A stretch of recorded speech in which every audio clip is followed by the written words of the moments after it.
ঝিলিক আর আখি র্যাম্পে হাঁটার সময় ঝিলিক আপন মনে বলে, আমার কেন জানি না মনে হচ্ছে আমার সাথে গার্গী না আখি আছে। এরপর লাইট অফ হয়ে গেলে আখি সেখান থেকে পালিয়ে যায়। তারপর অনিমেষ বাবু লক্ষ্য করে সেখানে গয়না নেই। সেটা দেখে সবাই অবাক হয়ে যায়। এরপর ঝিলিক গার্গের কাছে এসে গার্গের জ্ঞান ফেরায়। তখনই অর্ক এসে ঝিলিককে বলে, গার্গের কি হয়েছে?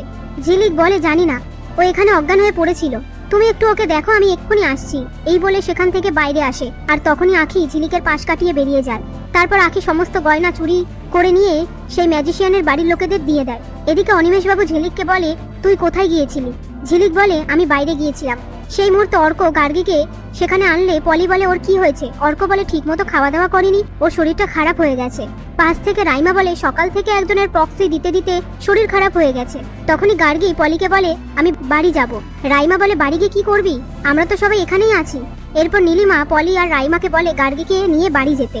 কথা শুনে পলি আর গোরা গার্গীকে নিয়ে সেখান থেকে চলে যায়। আর রাইমা যাওয়ার সময় অর্ককে বলে, ঝিলিককে তোমরা বাঁচাতে পারবে না, এই ছবিটায় আমি সব উত্তর পেয়ে যাব। ঝিলিক কিচ্ছু করতে পারবে না, আমি বসে বসে দেখবো আর মজা নেব। এই বলে সেখান থেকে চলে যায়। তারপর দুজন লোক এসে ঝিলিককে বলে, গয়নাগুলো কোথায়? পাশ থেকে রেবতী বলে, আমার মেয়ে কি করে জানবে গয়নাগুলো কোথায়? আমার মেয়ে কি গয়না চুরি করেছে নাকি? আর ঝিলিক বলে, আমি জানি না,